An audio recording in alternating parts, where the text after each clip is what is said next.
Johnson. I'm the Senior CSA Research Analyst for Zero Trust and Financial Services. I'd like to thank everybody very much for joining us over the last couple of days for our third annual Zero Trust Summit. It's been an interesting series of sessions and presentations, and we look forward to continuing research along the themes that we've been talking about here over the coming year. And we hope that some of the folks who have been participating in this event will be able to join us and help us move those different initiatives forward. But again, thank you very much for joining us over the last couple of days. We definitely appreciate that. So just to quickly recap, we've had a series of 8 invited speakers from industry pundits like Chase Cunningham and George Finney, Paul Simmons, Rob Lamagna-Reiter, and Timo Soni from the UN on very interesting series of topics related to the threat environment and zero trust in AI, about traditional topics like identity, and some interesting organizational aspects too about the zero trust culture. And we also had 3 presentations from our Zero Trust Working Group leadership, one on the 5-step Zero Trust implementation process from Jason Garbus, one of our co-chairs. And that's a continued ongoing theme, is to provide that sort of practical 5-step guidance. And we'll be talking a little bit more about that. And then also on Zero Trust guidance for critical infrastructure, another big theme for us, had a presentation from JJ Manella and Josh Woodruff, who are the co-authors of that research and co-leads of that particular work stream. And then a presentation from Shruti Kulkarni about context-based access control, which we have some research that's currently out there in peer review as well. And then we had 5 very interesting panels, one on OT and critical infrastructure in the U.S. federal government, moderated by Randy Resnick, and with a very renowned panel of renowned experts from both the defense and federal civilian agencies. We also had a presentation on zero trust for critical infrastructure and OT that was moderated by Josh Woodruff, and there's an industry panel that complements the one from the federal government side, but again related to that protecting critical infrastructure and OT theme that we have.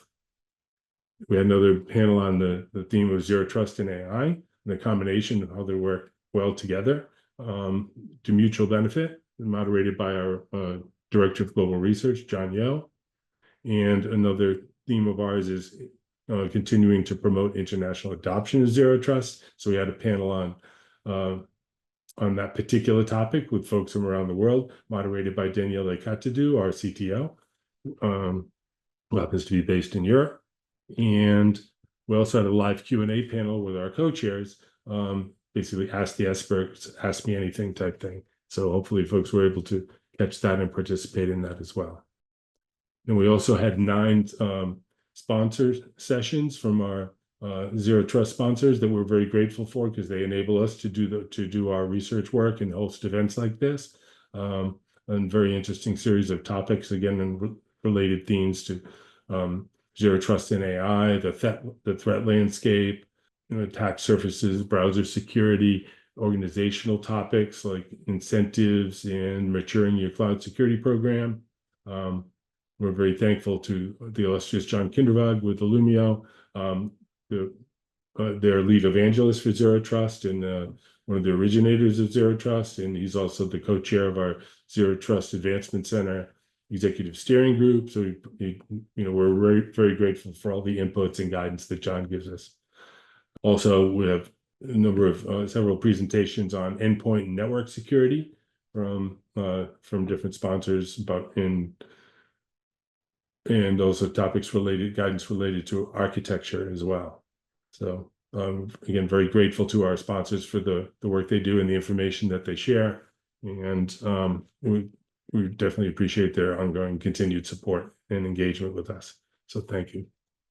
So stepping back from the summit a little bit, I'd like to provide a little background about our Zero Trust research and resources, and also by way of extending an invitation to folks who are attending the summit or catching subsequent recorded videos to come and join us, to give you and this hopefully gives you some context about that. We have adopted a standard definition of zero trust from the NSTAC report to the president, which I won't read here, but and I would like to point out that In the case of Zero Trust, unlike most of our other research in the Cloud Security Alliance, is not focused exclusively on cloud. We made a conscious decision going in that, given the scope and potential of Zero Trust, it needed to be bigger than that. It needed to include not just cloud, but also on-prem and hybrid environments.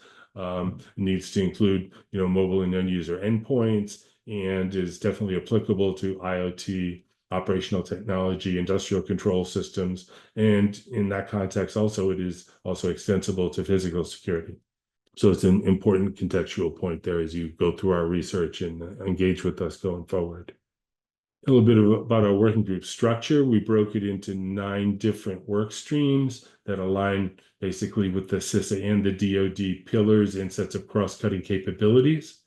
And out of that, we combined those into 8 different sub-working groups, which is where really a lot of the work gets done in the work group. The research that we've been publishing is produced typically in, one of the work streams is a lead, and then other ones are contributors to it, because many of the topics are in fact cross-cutting, go across pillar. So there is definitely a lot of collaboration between all of these different working groups. And we're up to close to 800 members in our working group today. And our online circle community is getting close to 1,500 members as well. So we encourage you to join us there with the working group and also the circle community. We can stay in touch with the latest news and publications. And we also host a number of informational presentations, usually 1 or 2 a month, from different vendors, industry groups, subject matter experts, etc. And we publish those those recordings, those presentations on the circle community as well. So it's a good place to get information on current developments, recent events, and new resources. And speaking of new resources, we've recently published several very interesting documents, one on Zero Trust guidance for critical infrastructure, applying Zero Trust to OT and ICS environments. That one we did in close collaboration with a number of our industry and public sector partners, including the DoD, the NSA, CISA, MIT Lincoln Labs, and a couple of our industry partners as well. So we definitely got some strong collaborative inputs there. It's been very, very well received. I encourage folks to check that out.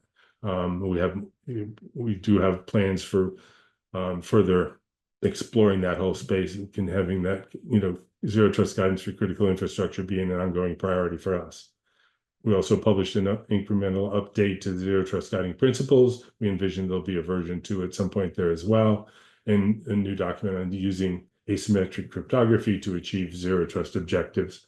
It's very interesting, research on that particular discrete topic. And other things that are in the pipeline or published or coming soon. We do have a strong commitment to providing practical, actionable guidance for Zero Trust implementation. So to do that, we're structuring it around the 5-step process that's outlined in the NSTAC report, and that John Kindervag and Chase Cunningham had developed and have been enlightening us on over the past several years. So we're delighted to be able to add some detailed guidance to the existing research in that space. We've published guidance on steps 1 and 2. Step 1, defining the Zero Trust Protect surface, was published several months ago. Map to transaction flows is published just this week.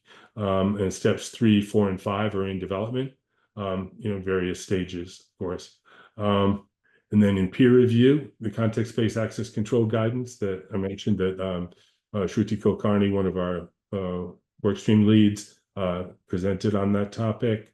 We also had Zero Trust guidance for small and medium-sized businesses, which is currently in peer review. We expect to be able to publish both of those in final form by the end of the year. And then looking a little further down the pipeline, we have Zero Trust guidance for IoT under development. That's a sort of companion guidance to the Zero Trust guidance for OT. And but will follow that sort of same structure and approach based on the 5-step method. And then the collaborative effort with the AI working group on using Zero Trust to secure enterprise information in LLM environments. And then also collaborative effort with the financial services industry working group on Zero Trust guidance for a resilient enterprise environment. There's a lot of focus on that, both from the regulatory perspective and, of course, from business and operational perspective for organizations that do have critical infrastructure that they really need to keep up and running even in today's current sort of hostile threat environment with all the various risk factors that are out there. So looking a little broader, a little further out, we definitely do plan to continue that focus on practical zero trust implementation guidance around the 5-step process, including elaborating each one of the 5 steps in a general way, but also focusing in on executing it for particular types of technology and or particular sectors or types of businesses. We want to produce a sort of a high-level overview on the 5 steps as well that goes with that. We have the guidance for small and medium-sized businesses, which is structured around that. And other, we're open to ideas for different, use cases or technology sectors, et cetera. Similarly, we also want to continue the theme of providing zero trust guidance for critical infrastructure. We've talked about the OT, ICS, and IoT guidance that's underway. And related to that, we may look at specific sectors. For example, there's zero trust guidance for resiliency, focusing on the financial sector, which has its fair share of critical infrastructure, critical systems as well. Would fall into that category. And then, of course, the ongoing theme that AI for zero trust and zero trust for AI is a cross-cutting theme for all our work streams, and some zero trust specific research, such as the one I mentioned, leveraging zero trust for protecting your organization's information in LLM environments. And then some other ongoing objectives, of course, is continue, since we are a global organization, we do want to continue to advance international adoption of zero trust. And that's both through promoting it through our international contacts and networks. But also we are talking to some of our industry partners about having some international zero trust events in the future. Touch on that in a future slide. And then, of course, the zero trust guidance for resiliency that aligns our critical infrastructure priorities, protecting that with zero trust with the financial services industry's interests and concerns, both from business concerns as well as regulatory and compliance related. And on the ongoing partnerships and upcoming events, we are partnering with the U.S. Department of Defense on the 2025 Virtual Zero Trust Symposium, which will be April 2nd and 3rd. And that website should be available fairly soon for registration. The agenda is coming together nicely along with the themes and all of that. And we are also partnered closely with the Advanced Technology Academic Research Center, ATARC, here in the DC area, on their semi-annual Zero Trust Summits here in the DC area, and actively collaborating with some of our industry partners and some of our members on ideas for international Zero Trust Symposia, starting potential or probably with a virtual event, and then hopefully leading to some in-person events down the road.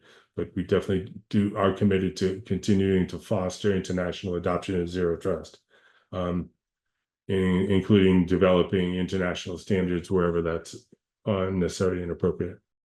So with that, again, thank you all very much. We definitely appreciate your time and attention, and hope that you found the sessions during our Zero Trust 3rd Annual Zero Trust Summit to be useful and informative. And we hope that you're able to join us in developing some of our research going forward, and events and panel sessions and that sort of thing. We've got a variety of different ways to engage.